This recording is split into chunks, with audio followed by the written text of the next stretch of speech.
Hello everyone, nice to see you. Here are today's news updates and analysis. Heilongjiang province in northeast China has become another epicenter after Wuhan. Apart from the capital city Harbin, another big city Mudanjiang, which has a population of 2.62 million, is hit hard by the COVID-19 or the CCP virus. According to the Chinese language media The Secret China, the railway station of Linkou County in Mudanjiang City has been locked down after ticket inspector was found to have been infected. It was not clear how many people have been infected by this ticket inspector. The county CDC issued an urgent notice on April 28th, forbidding residents from going out of their homes. Every family can have only one person going out every 2 days. A local resident said people have no idea how serious the situation really is, as the government never tells the people the truth. Whoever talks about it could be arrested. The Epoch Times also reports that half of local restaurants have already gone bankrupt. Now move to Beijing. After a lot of delays because of the CCP virus pandemic, Beijing announced yesterday that its most important political conferences, Lianghui, which are Chinese People's Political Consultative Conference and National People's Congress, will be held on May 21st and 22nd. In the meantime, Beijing has downgraded its CCP virus emergency response level from level 1 to level 2. However, security at residential and office areas, factories, markets, subways, and universities has been tightened. Military personnel are not allowed to go home, while veterans are asked to be prepared to be recruited back into the army. Many hotels in nearby suburbs are requisitioned by the government to use as quarantine centers. Universities remain closed, streets are still empty. I was told by a reliable source in China a while ago that Beijing University will not open until September.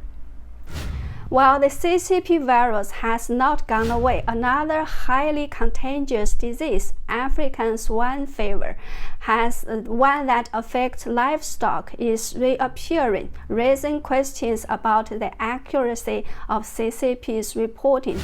Starting from mid-March, a lot of new cases across the country have been reported, involving at least 8 provinces. Since the outbreak of African swine fever in November 2019, China has lost half of its pig population, and the price of pork has been skyrocketing. Italy's ruling party League wants the Lombard region to demand 20 billion euros in compensation from the CCP for the losses suffered due to the CCP virus pandemic.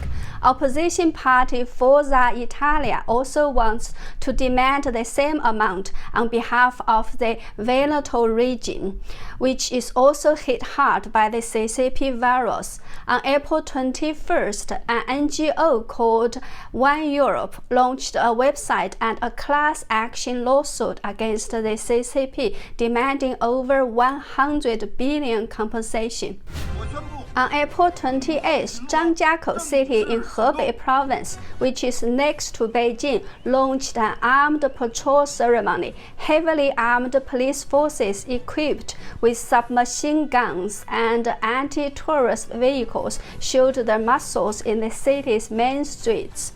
This could be a sign that the CCP is preparing for potential social unrest when more and more economic and social consequences of the pandemic are emerging.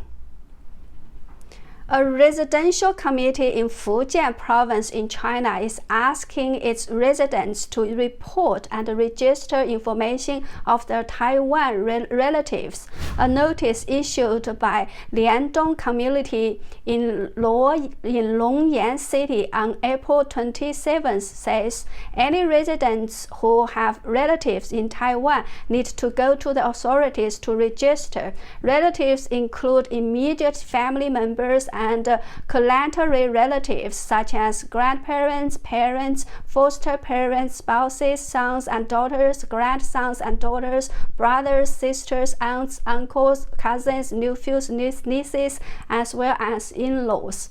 Netizens say the reason behind the notice is not that simple. Some say this makes people feel like going back to the Cultural Revolution again, when anyone who had an overseas connection, including connection with Taiwan, was treated as an enemy of the nation and persecuted badly. Recently, during the CCP virus pandemic, there are some very suspicious moves of the CCP, such as sending military aircraft to fly across Taiwan Strait. On March 16th, Taiwan's fighter jets confronted Chinese military planes and drove them away after they had flown into Taiwan's airspace. On April 10th, a United Nations military aircraft was reported flying near Taiwan's southern airspace, while on the same day, Taiwan's Ministry of National Defense confirmed Chinese warplanes were monitored southwest of the country. According to Taiwan's Ministry of National Defense, CCP's planes were seen operating near Taiwan's airspace 6 times this year. Recently, tensions in the South China Sea are also on the rise. The latest report has it that China's military has said it expelled a U.S. Navy vessel from the hotly contested waters of South China Sea this week. A lot of people are also making speculations about whether the CCP will launch a war against Taiwan soon as a way to divert attention on its responsibilities for the CCP virus outbreak, as well as its domestic crisis caused by the pandemic. Some say that with the CCP virus hitting American aircraft carriers, the CCP might think it is a good time now to invade Taiwan, as U.S. aircraft carriers might have lost the ability to combat and offer support to Taiwan soon enough. These, of course, are all speculations. However, with this latest notice emerging from a community in Fujian province, which is closest to Taiwan, about collecting information of relatives in Taiwan, we do have one more reason to watch closely what the CCP intends to do to Taiwan. In the last 1 or 2 months, many Westerners asked me, why would CCP lie about the coronavirus? Is there a cure for the CCP virus? My answer is, the CCP doesn't need a reason to lie. It just can't help it. It's in their nature, their instinct, and their habit to lie. And it is already in their DNA. Ever since the CCP came into power over 70 years ago, what it has been caring about is only its power. It does not care about human life at all. Whenever something happens and they think this thing is negative, bad, or makes them look bad, they will try to cover up and to suppress the truth. So they really don't need any reason to lie. In all these years, the CCP never releases any information without polishing, rinsing, or massaging it first. They never release raw materials or information for the outside world to see, and that has already become a habit, a normal way of doing things. They don't need to think about the consequences anymore. Another thing to notice is the CCP has absolute power in China. In all these years, whichever group or whomever it wants to suppress, it can just crush that group or person in no time. Absolute power gives it absolute arrogance. It will never pay any heed to or respect experts or opinions of experts or doctors. As a matter of fact, after the so-called anti-rightist campaign started in 1957, in which half a million of intellectuals were labeled as rightists, and persecuted for decades, intellectuals in China as a whole have lost their independence. Without human dignity, they have become, in some sense, like most of the Chinese, slaves of the CCP. So, as slaves, they serve the party. They serve the purpose of the party. If the party wants them to do something or say something, they must do and say it as the order comes from their master. Have you ever heard about any master listening to their slaves? That's why even if CCP's experts had told the CCP the situation was really bad, the CCP wouldn't listen. Haven't they arrested 8 doctors instead for spreading rumors? Not only that, if the party needs an expert to say that the virus comes from the moon, that expert might probably say it. Didn't their top expert Zhong Lanshan try to say that the disease started from China, but the origin of it may not be in China?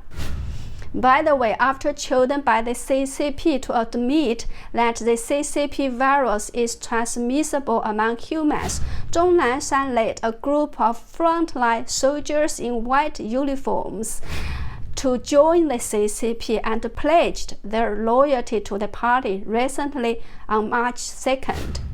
And there's another aspect to this question. Why does the CCP lie? Because the CCP doesn't care about how many people die. Ever since the party came into power, more than 80 million people have died of unnatural deaths under their ruling, and that number has not included those 300 or 400 million unborn babies who were killed before they were born by the party's one family, one child policy. And also, during the past 20+ years of the persecution of Falun Gong, up to 2 million people could have been killed for their organs, so that the CCP could earn billions and billions of dollars by selling their organs. So for a regime which is willing to kill people to sell their organs, why would they care if some thousands of people could die of a virus? If they don't care for their own people, why would they care about this virus being spread to other countries and killing people in other places? Not at all. Furthermore, people in the West have been regarded by the CCP as enemies anyway. Why would they care about enemies if they even don't care for the lives of their own citizens? So that's why many kind-hearted people in the world and people who have a normal thinking, normal mindset find it very hard to understand the CCP's mentality, because the CCP does not belong to normal human society. It is a demon, it is an evil specter, and its mission is to destroy mankind. Although the CCP leaders may not necessarily be aware of this, they still cannot help being driven towards that goal, because the evil specter behind them is controlling these leaders in the human world to achieve its goal. Its ultimate goal is to destroy mankind. People also asked me, is there a cure for the disease? Yes, there is.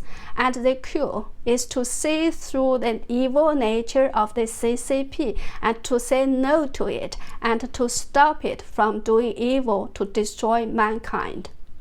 Okay, that's all for today. Thank you for watching. I hope you can subscribe to my channel and share my videos, because true information does save lives. Thank you. See you next time.